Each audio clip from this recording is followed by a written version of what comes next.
नमस्कार दोस्तों, आप सभी को गणतंत्र दिवस की अग्रिम बधाई। 26 जनवरी 1950 को ही हमारा देश का संविधान लागू हुआ था और हमारा देश गणतंत्र बना था। दोस्तों, देश का संविधान तो 26 नवंबर 1949 को बनकर तैयार हो गया था और इसे संविधान सभा द्वारा मंजूरी भी मिल गई थी। लेकिन इसे 26 जनवरी 1950 को क्यों लागू किया गया? गणतंत्र दिवस के अवसर पर कौन कौन से कार्यक्रम आयोजित किया जाता है?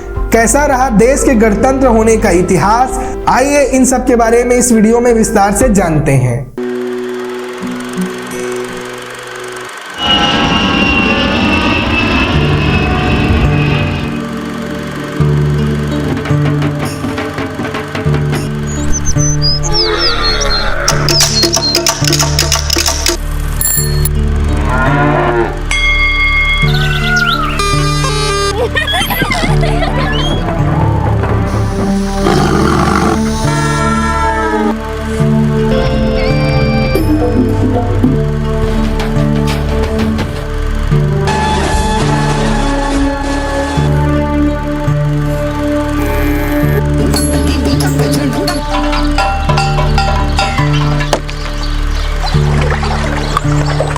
देश की समृद्ध सांस्कृतिक विरासत वैभव का प्रदर्शन 73वें गणतंत्र दिवस समारोह में अगली झांकी छत्तीसगढ़ से, जिसमें छत्तीसगढ़ की गोधन न्याय योजना को दर्शाया गया है। और अब सलामी मंच पर पहुंच रहे हैं राष्ट्रीय सुरक्षा गार्ड के ये जोशीले जवान। चाहे कैसी भी प्रतिकूल परिस्थितियां हों, उसका मुंहतोड़ जवाब देने में सक्षम राष्ट्रीय सुरक्षा गार्ड का ये दस्ता, जिसमें श्वान दस्ते भी शामिल रहते हैं।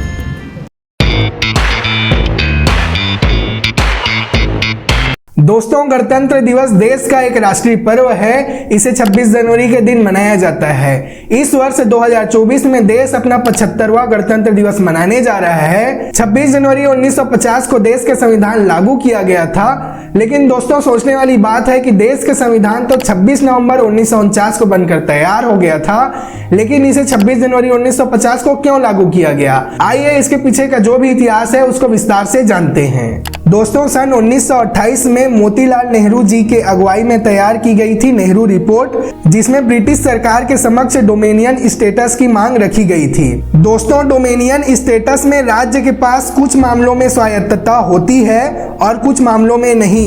इसमें इंटरनल मामले अपने अधीन होते हैं, मगर हेड ब्रिटिश सरकार ही रहती। इस प्रकार की डिमांड भारतीय राष्ट्रीय कांग्रेस के बुजुर्ग नेताओं के द्वारा तो किया गया, लेकिन इस मांग से भारतीय राष्ट्रीय कांग्रेस के युवा नेता जैसे जवाहरलाल नेहरू जी, सुभाष चंद्र बोस जी, इन मांग से खुश नहीं थे और उन्होंने पूर्ण स्वराज की मांग की थी। इसके लिए दिसंबर 1929 में लाहौर अधिवेशन हुआ और इसमें पूर्ण स्वराज की संकल्पना ली गई और भारतीय राष्ट्रीय कांग्रेस द्वारा 26 जनवरी 1930 से देश में स्वाधीनता दिवस मनाया जाने लगा। तभी से 26 जनवरी को देश में लगभग 17 वर्षों तक, यानी 15 अगस्त 1947 तक 26 जनवरी को स्वाधीनता दिवस मनाया जाता था। जब 15 अगस्त 1947 को देश को आजादी मिल गई, तब 26 जनवरी की जगह 15 अगस्त को स्वतंत्रता दिवस मनाया जाने लगा। लेकिन अब बारी आती है कि देश के संविधान निर्माण की, तो संविधान 26 नवंबर 1949 को बनकर तैयार हो चुका था। लेकिन 26 जनवरी 1930 से मनाए जाने वाले स्वाधीनता दिवस के कारण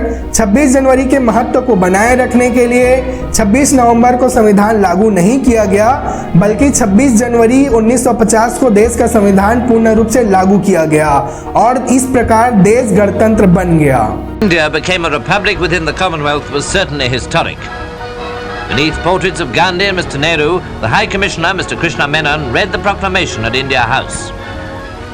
India, that is Bharat, shall be a sovereign democratic republic.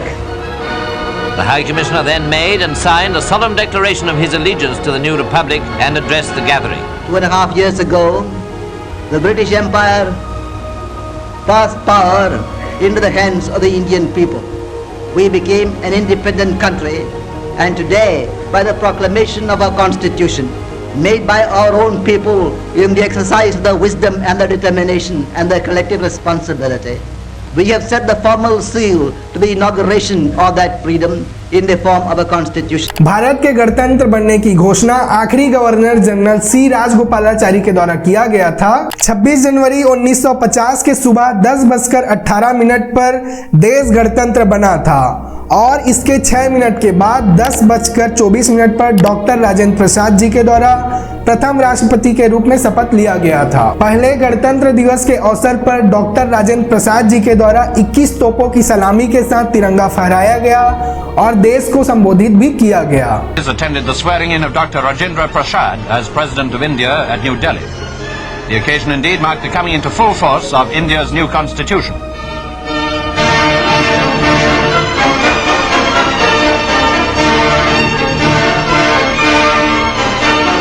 After the main ceremony at Parliament House, Dr. Prasad went to Rashtrapati Bhavan, the President's house, where he administered the oath of office to Mr. Nehru, the Prime Minister, and 2 members of the Cabinet.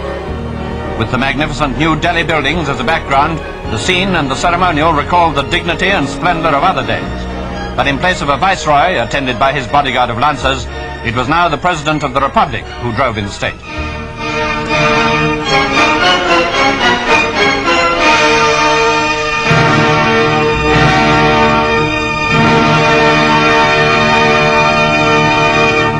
तब से लेकर अब तक गणतंत्र दिवस के शुभ अवसर पर देश की आजादी के लिए जान दे देने वाले अमर जवानों को श्रद्धांजलि देते हुए बड़े ही हर्षोल्लास के साथ देश में गणतंत्र दिवस मनाया जाता है। गणतंत्र दिवस के पूर्व संध्या राष्ट्रपति द्वारा देश के नाम संबोधन दिया जाता है। स्कूलों कॉलेजों में विभिन्न कार्यक्रम आयोजित किए जाते हैं। राष्ट्रपति द्वारा दिल्ली स्थित राजपथ पर तिरंगा फहराया जाता है और राजपथ पर परेड के साथ साथ विभिन्न सेना दलों द्वारा शौर्य एवं पराक्रम का परिचय दिया जाता है।